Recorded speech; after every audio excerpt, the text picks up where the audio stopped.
Ladakh is a mountain desert across the Indian Himalayas. In the rain shadow of the mighty mountains, it's so high and dry that it's often called moonland. It looks more like a moonscape or a Marscape. Well, this one is a picture of the Mars.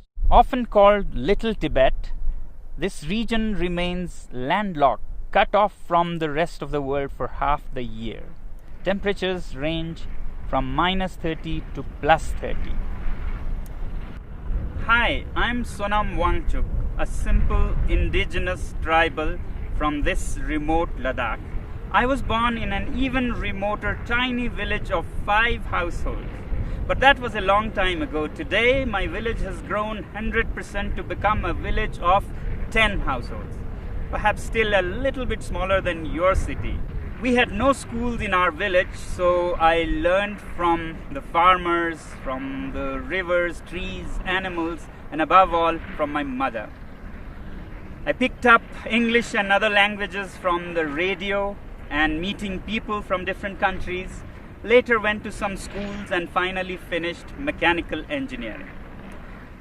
We love our Ladakh so much that while my engineering schoolmates went to Bangalore, Mumbai and the Silicon Valley, I came back to Ladakh and started solving problems of the people.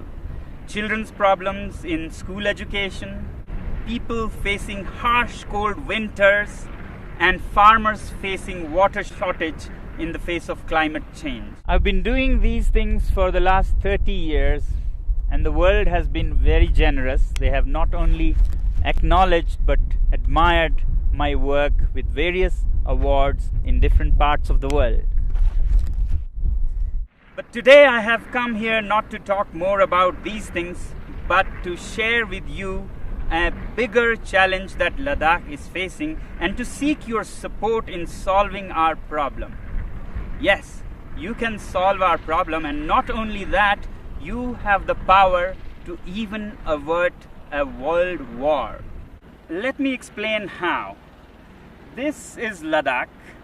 You see the famous Indus River flowing, and over there the dark mountains. Across that are the valleys of Nubra and Changtang, where we share our border with Tibet, which is now occupied by China.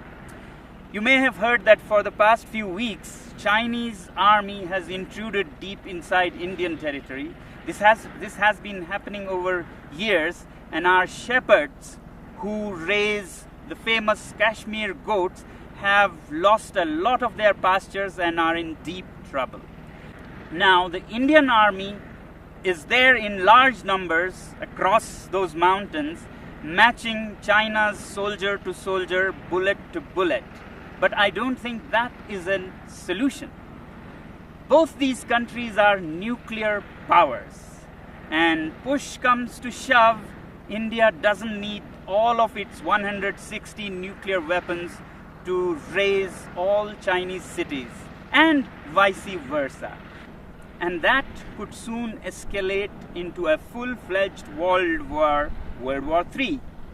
Therefore, I have come to seek your support in solving this.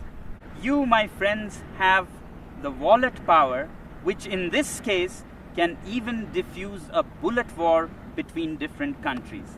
Let me explain how. To understand your power, let's first understand what China is doing and why and when. Although China claims that Indian soldiers intruded into its territory, it could not be a coincidence that at the same time, in the months of April and May, Vietnamese decide to bother China. Taiwan and the US Navy also decide to bother China. And the timing is important. This is the time when the whole world is dealing with the pandemic. Who would even think of border disputes? But one country has serious reasons to do that, and that is China. China, being a totalitarian regime, fears not so much the bullet power of India or the US. What it fears most is its own people. the 1.4 billion people that work like bonded laborers without many rights and enrich this regime, when they are angry, there's a situation for an uprising, a revolt. And today, after the COVID pandemic, people in China are furious with their government for how they handled the pandemic. Chinese businesses are shut, factories are shut, unemployment reaches 20%. And it's time for an uprising. And that's when China picks up fights with several of its neighbors to divert the attention of angry citizens from the economy to nationalism. And this is not the first time China is doing this. From 1958 to 62, during the worst Great Chinese Famine, when people in China were very, very upset, Mao decided to invade India. And now Xi is doing the same thing again. Well, this is the simple analysis of my simple tribal mind. If this be the case, then we, the citizens of the world, should use our wallet judiciously and hit China where it hurts most, the economy. If enough people around the world decide that we will no longer buy Chinese goods and sponsor this regime, then that will see their worst nightmares coming true. And I think this is the only way we can bring the Chinese regime on the discussion table for peace dialogues. We must always clearly remember that when we say China, it's the regime and not the civilization, not the people. In fact, the Chinese people are themselves the greatest victim in this. And that's why, my friends, I've come to seek your support. We use so many Chinese products, software, hardware, from apps and software that sends millions and millions of dollars to China to products like clothing, phones, computers. If we boycott these goods, it'll send a clear message to China that the world is not happy with you. But is it right to boycott goods from a particular country? When normally not, when it is among equal partners. But my simple tribal mind says that China is not a normal country. If the world was a club of peaceful sheep, China is a wolf in sheep's clothing. It doesn't respect the rules of the game. It's a totalitarian regime run by a clique. It's not representative of its people. In fact, its people are just an instrument for its expansionist ambitions. It doesn't respect international customs or bodies like the WHO, and we saw because of its behavior how the COVID spread so much and caused so much suffering. Yet, we, the people of the world, also have double standards. We overlook everything and just want trade with it. In 1947, China gobbled up Inner Mongolia. We were silent. We wanted trade. Later, Tibet, with its 6 million Tibetan Buddhists, were annexed.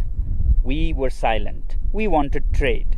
And then Xinjiang, with its 10 million Uyghur Muslims, were gobbled up.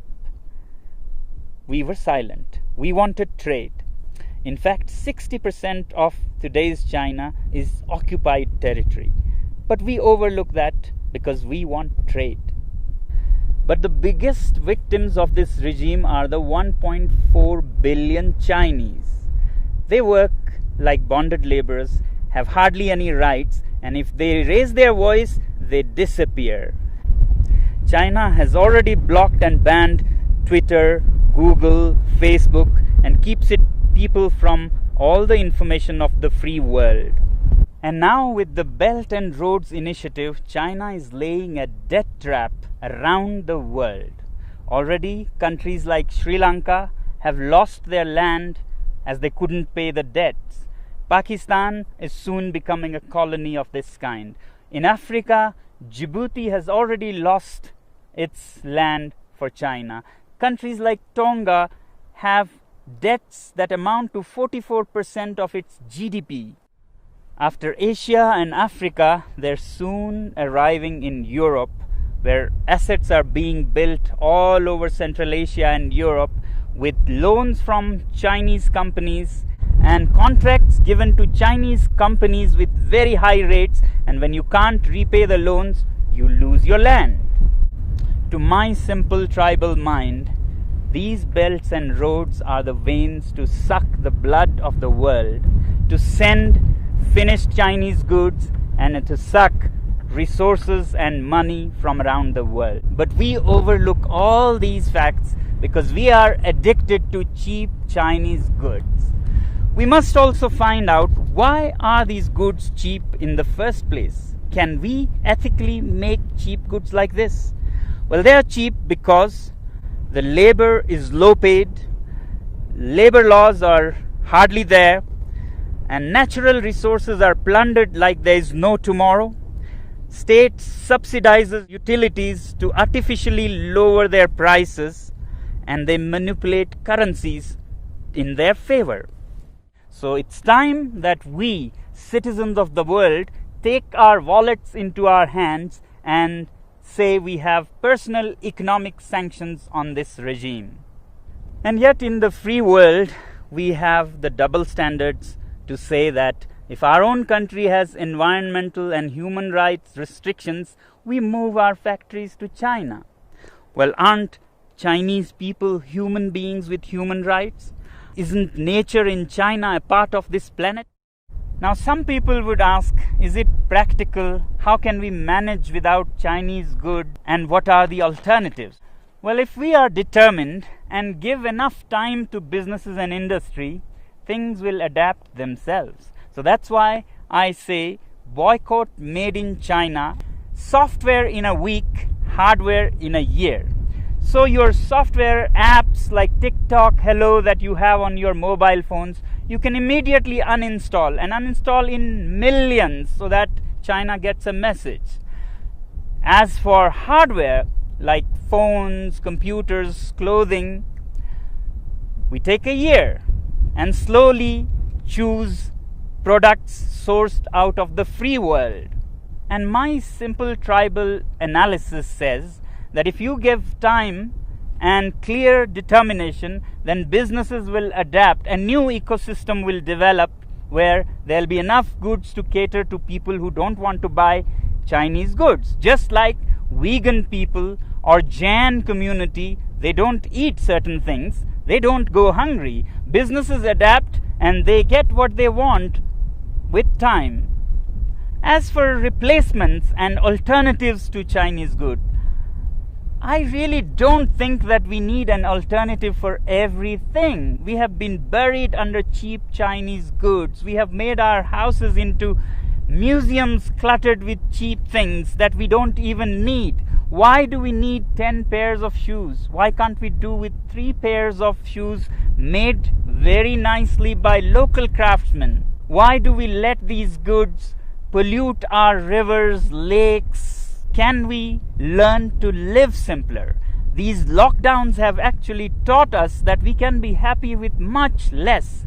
So can we also think out of this box and talk about a simpler life with local products? If you want to learn more about how to live happily with simpler lives, please look up our movement, ilivesimply.org. You may not agree with me, but if we keep appeasing China because of our addiction to trade with it and overlook everything else, my simple tribal mind says that we might even be repeating history. How in the late 1930s, the British government led by Chamberlain kept appeasing Hitler and giving in to its demands finally led to the Second World War.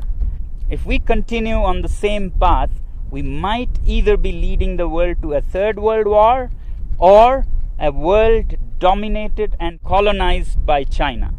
Let me help you understand further what our addiction to trade with China can land us into. Here's a story of the great Indian monkey trap.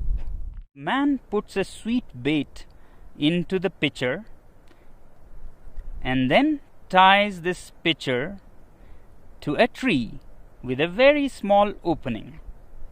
And the monkey comes, puts its hand into the pitcher, grabs the sweet. As it closes its fist to grab this bait, the opening is so small that a closed fist cannot come out of its mouth. But the monkey does not understand that all it has to do is let go of its little booty to free itself from slavery. It struggles and struggles to get its hand out, but doesn't open its fist and let go of the bait. Continues for all night, and in the morning the shrewd hunters come and catch it, all because of its attachment to its booty. I hope we are more evolved than monkeys and can let go of such baits. Well, this is all that the last citizen from the remotest part of the planet can say. The choice is yours.